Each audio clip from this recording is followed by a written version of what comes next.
You know that feeling when your alarm clock wakes you up at 6:01 a.m. and you have to go to work again because you didn't die in your sleep? Well, you're not alone. According to the 2024 Stack Overflow survey results, 80% of professional developers know this feeling. 1 in 3 programmers actively hates their job, while nearly half are just plowing through life, shackled to their comfort zone. That leaves only 20% with delusions of happiness. Programmers are well paid, get tons of vacation, can work remotely, and even when forced back into the office, they usually have nap pods and adult ball pits to help ward off depression. But apparently, that's not enough. In today's video, we'll dissect the brain of the modern code monkey and examine its weird environment to find out why farmers and plumbers are statistically happier. Most importantly, we'll explore what you can do to cope with it. The Stack Overflow annual survey was released with over 65,000 responses from professional developers around the world, containing tons of surprising insights about the current state of programmers and technology. Not only will we look at this data, but we'll also examine anecdotes from strangers on the internet to shed light on the underappreciated problems faced by those who code. Reason number 1, dollar bills. Money might not buy happiness, but let's be real, you don't see many people crying while driving a Lamborghini. It's true that driving a fancy car is pretty exciting, but it doesn't mean all your problems disappear. Programmers do earn good money, but not as much as some people think. There's a belief that learning PHP will make you rich, but that's not quite right.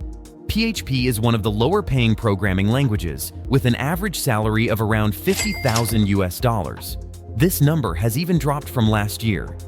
Many of the successful people who used PHP, like Mark Zuckerberg or Aaron Levy, are also entrepreneurs who started their own businesses. The problem with PHP is that it's very common. On the other hand, less common languages like Elixir or lower-level languages like Rust often pay better. If you want to earn more, you might consider moving to a country with higher salaries, like the United States. Or you could work on your people skills and aim for a management position. However, it's interesting to note that people in the US often have higher rates of depression compared to Southeast Asia, which suggests that money doesn't always lead to happiness.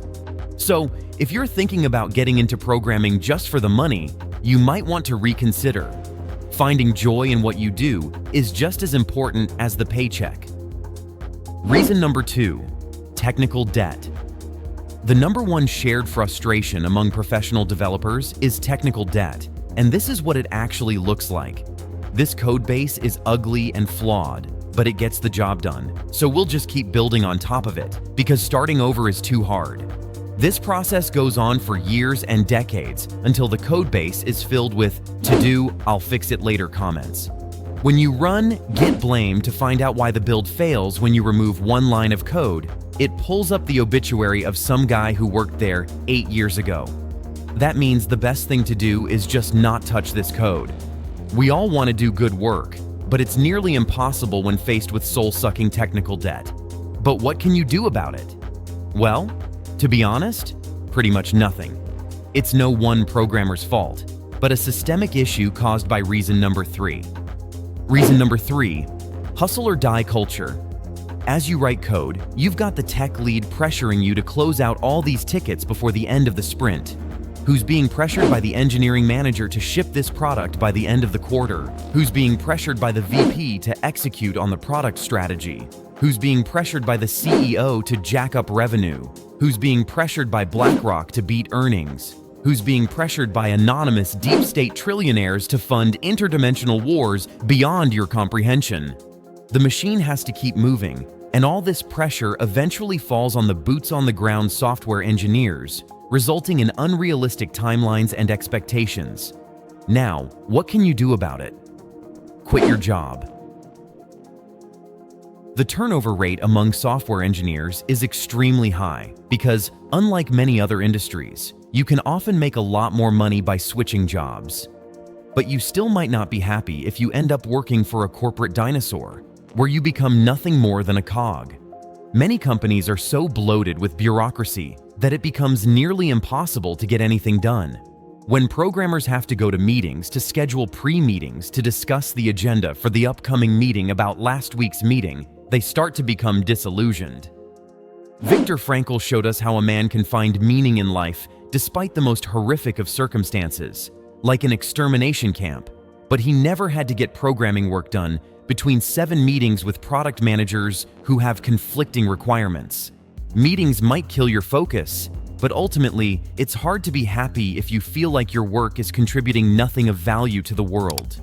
In today's fast-moving tech world, even if you have a great job, a good salary, and a kind boss, your career might not be as stable as you'd like. By the time you reach 25, you could find yourself facing layoffs no matter how skilled or hardworking you are. This is becoming more common as companies tend to favor younger coders, believing they're more adaptable. The recent wave of layoffs and the aftermath of the tech boom have left many feeling disappointed and disconnected from the passion they once had for coding. Programming can also be tough on your health. Sitting in front of a computer for long hours every day can be more harmful than smoking, according to studies. This sedentary lifestyle can lead to various health problems, like back pain, eye strain, and an increased risk of chronic illnesses such as obesity and heart disease. But here's some good news. Research shows that regular exercise is one of the best ways to fight mental health problems like depression.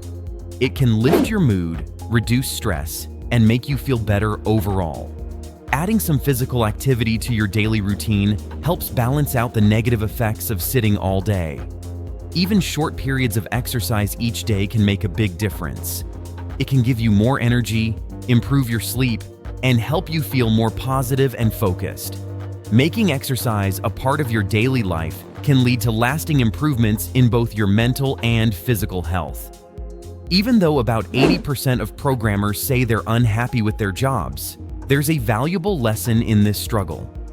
The most resilient people are often those who have faced significant challenges. The difficulties you encounter in your programming career can make you stronger and more determined. Just like the strongest characters in stories are those who have been shaped by their struggles, you can grow and become even better through the hardships you face. So, while the road of a programmer might be tough, it's through these challenges that you can develop and emerge stronger than ever before. Remember, my fellow developers, you're not alone. If you're part of the 8%, know that there's a community out here cheering you on. Let's turn those frowns into code smiles. If you found this video helpful, hit that like button, subscribe, and share your thoughts in the comments. See you next time.